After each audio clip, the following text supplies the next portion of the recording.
નમસ્કાર મિત્રો, સ્વાગત છે તમારું અમારી ચેનલ પર એક નવા વિડીયોમાં। ભલે જીવનમાં કેટલાય સંઘર્ષો કેમ ન આવે, પરંતુ યોગીની એકાદશીના પાવન દિવસે માત્ર આ એક ચમત્કારી વૃક્ષને સ્પર્શ કરવાથી જીવનમાં એવા સુખ અને સમૃદ્ધિના દરવાજા ખુલી જાય છે કે તમે કલ્પના પણ નહીં કરી હોય। વિશ્વાસ ન હોય તો એકવાર આ ઉપાય જરૂર અજમાવી જુઓ, પરિણામોને તમારું મન પ્રસન્ન કરી દેશે। આજના પવિત્ર દિવસે આપણે એક એવા દિવ્ય વૃક્ષ વિશે જાણવાના છીએ જે સ્વયં ધનની દેવી માતા લક્ષ્મી વાસ કરે છે।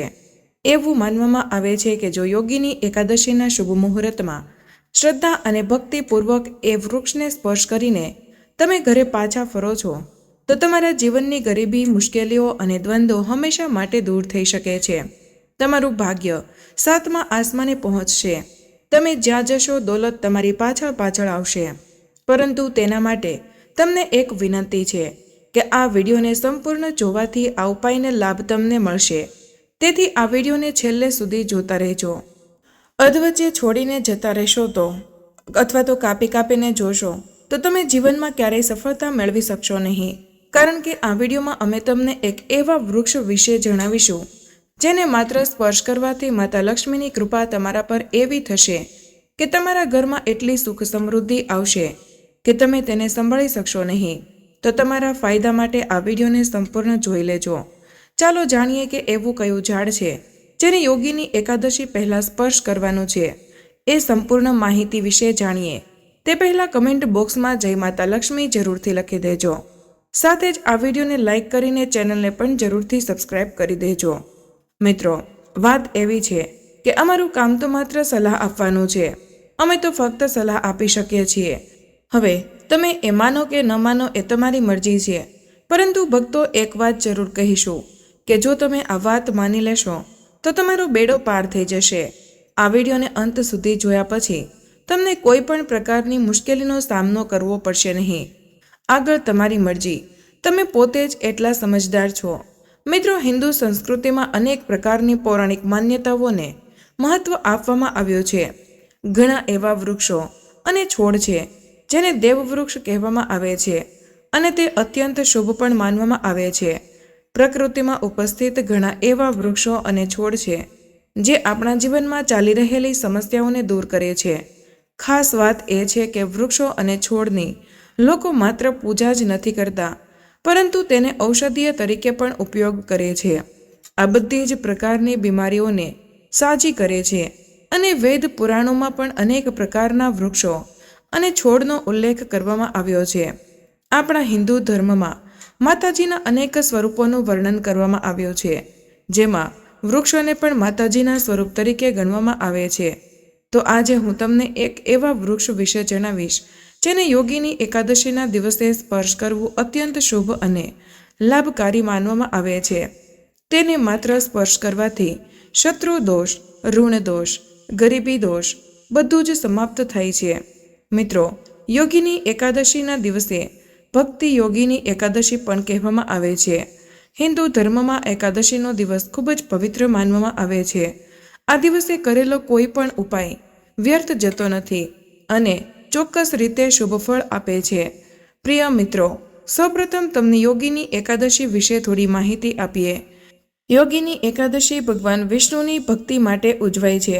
જેઠ માસના કૃષ્ણ પક્ષની એકાદશીનું વ્રત પાપોનું નિવારણ, આધ્યાત્મિક શુદ્ધિ, મોક્ષની પ્રાપ્તિ, દાન પુણ્ય દ્વારા પુણ્ય કમાવવું, ગરીબી અને દુઃખ દૂર કરવું, તુલસી પૂજનથી દિવ્ય આશીર્વાદ, વ્રત ઉપવાસથી શાંતિ, સમૃદ્ધિ, ભક્તિ અને યોગનું સન્નાદ શારીરિક માનસિક શુદ્ધિ માટે રાખવામાં આવે છે। મિત્રો, વર્ષમાં કુલ 24 એકાદશીઓ હોય છે અને તેમાંથી સૌથી મહત્વપૂર્ણ એકાદશીને યોગીની એકાદશી માનવામાં આવે છે। એવું કહેવાય છે કે આ એક વ્રત રાખવાની બધી એકાદશીઓના વ્રત જેવું જ ફળ મળે છે। એવું માનવામાં આવે છે કે આ દિવસે અન્ન અને પૈસાનું દાન કરવું ખૂબ જ શુભ માનવામાં આવે છે। આમ કરવાથી પૈસાની કમી રહેતી નથી અને ઘરમાં હંમેશા સમૃદ્ધિ રહે છે। તેથી યોગીની એકાદશીનું વ્રત અને દાન બંને ખૂબ જ મહત્વપૂર્ણ છે। તો પ્રિય ભક્તો, જેઠ માસના કૃષ્ણ પક્ષની એકાદશી 2025માં 21 જૂન શનિવારે ઉજવાશે। એકાદશી તિથિની શરૂઆત 20 જૂન 2025ના રોજે સાંજે 6:48 થશે. સમાપ્ત 21 જૂન 2025ના રોજે બપોરે 3:57 થશે. ઉદયા તિથિ મુજબ વ્રત 21 જૂનના રોજે રાખવામાં આવશે. પૂજા માટે શ્રેષ્ઠ સમય અભિજીત મુહૂર્ત દિવસના મધ્યમાં આવે. સૂર્યોદય અને સૂર્યાસ્તના સમય પરથી નક્કી થાય. આ દિવસે સૂર્યોદય સવારે 5:48, સૂર્યાસ્ત સાંજે 7:22 થશે. અભિજીત મુહૂર્ત બપોરે 12:17 થી 1:11 સુધી રહેશે. મિત્રો, હવે વાત કરીએ વ્રતના પારણાના સમયની. યોગીની એકાદશીના પારણા 22 જૂન 2025ના રોજે રાખવામાં આવશે. સૂર્યોદય પછી દ્વાદશી તિથિ પૂરી ન થાય ત્યાં સુધી પારણા કરવું યોગ્ય નથી. હરિવારસ સમય ટાળવો, જે દ્વાદશીનો પ્રથમ ચોથો ભાગ હોય. શુભ પારણા સમય 22 જૂને બપોરે 1:47 થી સાંજે 4:35 સુધી રહેશે. ચોક્કસ સમય માટે સ્થાનિક પંચાંગ અથવા તો વિશ્વસનીય જ્યોતિષશાસ્ત્રનો સંદર્ભ લો. મિત્રો, આ એકાદશીના પવિત્ર દિવસમાં કેટલાક એવા વૃક્ષો છે જેને દેવ વૃક્ષ કહેવામાં આવે છે. આ માતાજીના સ્વરૂપ છે અને આપણા ધર્મમાં વૃક્ષ અને છોડને દેવી દેવતા તરીકે આપણે તેમની પૂજા કરીએ છીએ. નવા કાર્યના સમયે આપણા ધર્મશાસ્ત્રમાં કેટલાક એવા વૃક્ષો અને છોડનું વર્ણન કરવામાં આવ્યું છે જેને માત્ર સ્પર્શ કરવાથી જ વ્યક્તિના બંધ નસીબના તાળા ખુલી જાય છે. વ્યક્તિનું સૌભાગ્ય ચમકી ઉઠે છે. આપણા શાસ્ત્રોમાં વૃક્ષો અને છોડને ખૂબ જ ગુણકારી ગણાવ્યા છે, કારણ કે સાક્ષાત દેવી દેવતાઓ તેમાં નિવાસ કરે છે. મિત્રો, ભગવાન શ્રી કૃષ્ણએ ગીતામાં સ્વયં કહ્યું છે કે વૃક્ષોમાં હું પીપળાનું વૃક્ષ છું. પીપળાના વૃક્ષને વૃક્ષોનો રાજા કહેવામાં આવે છે, કારણ કે પીપળાના વૃક્ષની આયુષ્ય સૌથી વધુ હોય છે. પીપળાનું વૃક્ષ સર્વશક્તિમાન હોય છે. પૂજા પાઠમાં તેનું અત્યંત મહત્વ હોય છે. આપણા ધર્મશાસ્ત્રમાં અનેક એવા વૃક્ષો છે જે કલ્યાણકારી અને મંગળકારી હોય છે. જો આ વૃક્ષોને સ્પર્શ કરી લો તો તમારી બધી જ પ્રકારની સમસ્યાઓ, બધા પ્રકારના કષ્ટો સમાપ્ત થઈ જાય છે. ખાસ કરીને યોગીની એકાદશીના દિવસે તેની અસર લાખો ગણી હોય છે, કારણ કે આ સમયે જે વસ્તુઓ અચેત હોય છે તે પણ ચેતનાયુક્ત બની જાય છે. અર્થાત આ સમયે શક્તિ આપણા ધરતી લોકમાં આવી જાય છે. તો જેટલા પણ વૃક્ષો, છોડો, જીવજંતુઓ, ચલ અથવા તો અચલ બધા જ પ્રકારની વસ્તુઓ છે તે બધામાં પ્રાણ આવી જાય છે. બધામાં શક્તિ નિહિત થઈ જાય છે, જાગૃતિ થઈ જાય છે. તેથી આ સમયે કોઈ પણ વ્યક્તિ વૃક્ષ કે છોડને સ્પર્શ કરે છે, ખાસ કરીને જે વૃક્ષ અને છોડને દેવીના સ્વરૂપ તરીકે ગણવામાં આવે છે, તેને સ્પર્શ કરીને પાછા આવે છે તો તમારા જીવનની સમસ્યાઓ, દુઃખ, તકલીફો, કષ્ટો, રોગો, બીમારીઓ, કલેશ, જીવનમાં ચાલી રહેલી મોટી સમસ્યાઓ બધું જ સમાપ્ત થઈ જાય છે.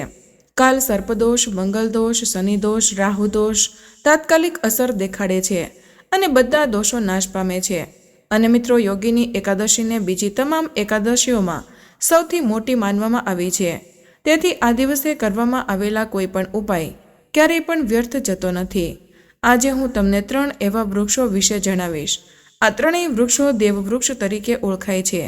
જો તમે આજનો વિડીયો ચૂકી જશો તો આખી જિંદગી તમારે પછતાવો કરવો પડશે, કારણ કે યોગીની એકાદશીનો દિવસ એક એવો દિવસ છે કે જ્યાં તમારે લાંબી પૂજા પાઠ કરવાની જરૂર નથી, પરંતુ માત્ર આ દિવસની અંદર જ તમે તમારી સમસ્યાઓને, તમારી ગરીબીને તમારી પોતાની આંખે સામે સમાપ્ત થતા જોઈ શકશો.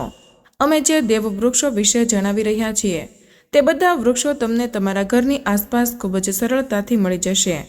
તો જો વિડીયોમાં આગળ વધતા પહેલાં હજુ સુધી કમેન્ટ બોક્સમાં જય માતા લક્ષ્મી નથી લખ્યું તો જરૂરથી લખજો.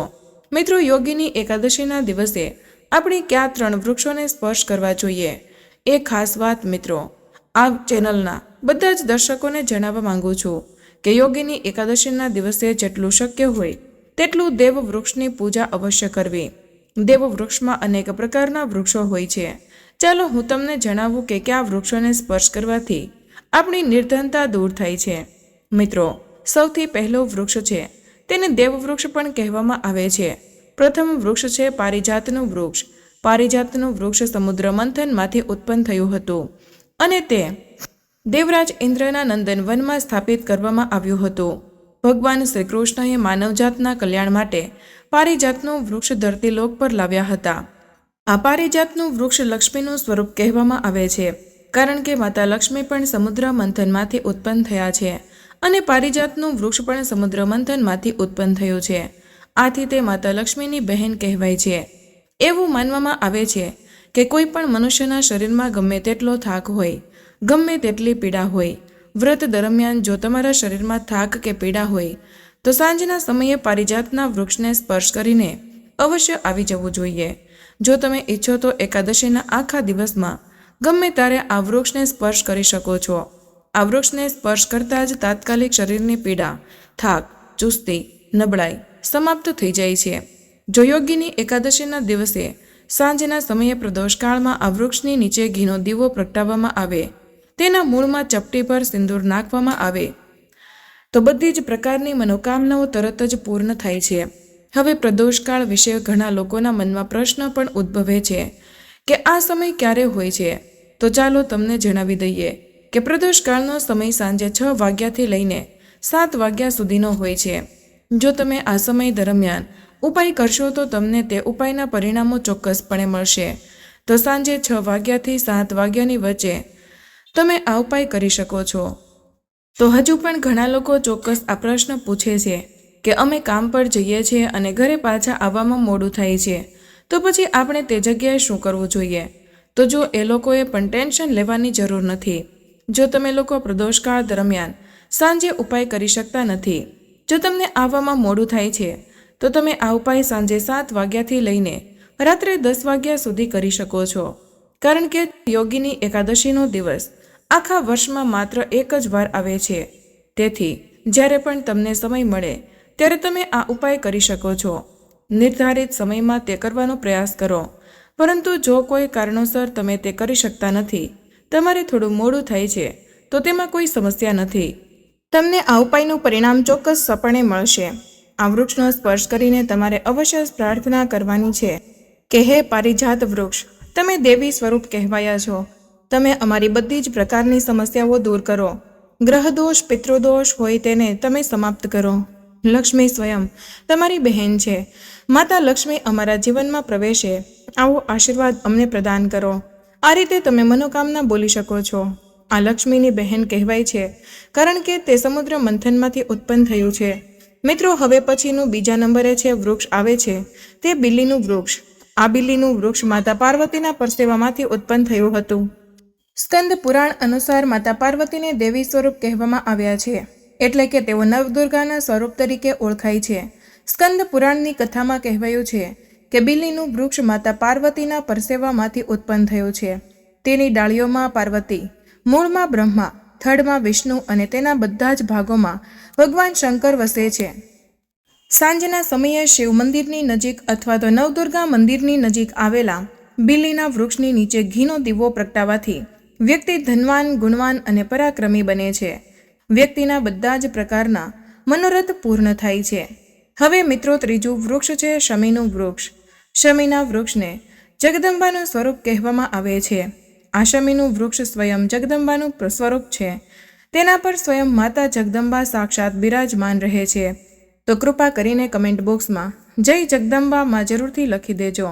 જો કોઈ વ્યક્તિ સાંજના સમયે યોગીની એકાદશીના દિવસે તેની નીચે ધૂપ કે દીપ પ્રગટાવે, ધુમાડો કરે, તો તેની બધી જ પ્રકારની સમસ્યાઓ દૂર થાય છે. શમીના મૂળમાં સિંદૂર નાખવાથી વ્યક્તિને આરોગ્યની પ્રાપ્તિ થાય છે. જે લોકો લાંબા સમયથી બીમાર હોય તેવા વ્યક્તિના ઘરના સભ્યો તેમના શરીરમાંથી 7 વખત સિંદૂર ઉતારીને શમીના મૂળમાં નાખી શકે છે, તો તેમના રોગો જલ્દી ઠીક થઈ જશે. જે લોકો લાંબા સમયથી બીમાર હોય અથવા તો તમે બીમારીથી બચવા માંગતા હોય, નિરોગી રહેવા માંગતા હોય, તો તેના મૂળમાં સિંદૂર અવશ્ય નાખવું.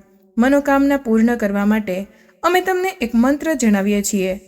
આ મંત્ર બોલતી વખતે શમીના વૃક્ષને સ્પર્શ કરવું જોઈએ. જો તમે યોગીની એકાદશીના દિવસે આ ઉપાય કરો છો તો તેનું પરિણામ તમને તાત્કાલિક જોવા મળશે. તમે જોશો કે તમારી મનોકામના પૂર્ણ થશે, તમારી દરિદ્રતા સમાપ્ત થઈ જશે. તો મંત્ર છે તમારે બોલવાનો છે મમ મનોર્થે પૂર્યે મમ દરિદ્ર નાશમ. આ મંત્ર તમારે બોલવાનો છે.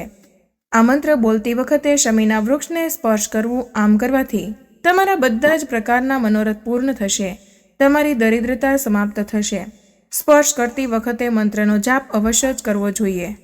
તો જો તમે જીવનમાં સુખ સમૃદ્ધિ મેળવવા માંગો છો, તમારા જીવનમાં કોઈ મનોકામના હોય, તે અધૂરી રહી ગઈ હોય, તો અમે તે 3 વૃક્ષ વિશે જણાવ્યું છે.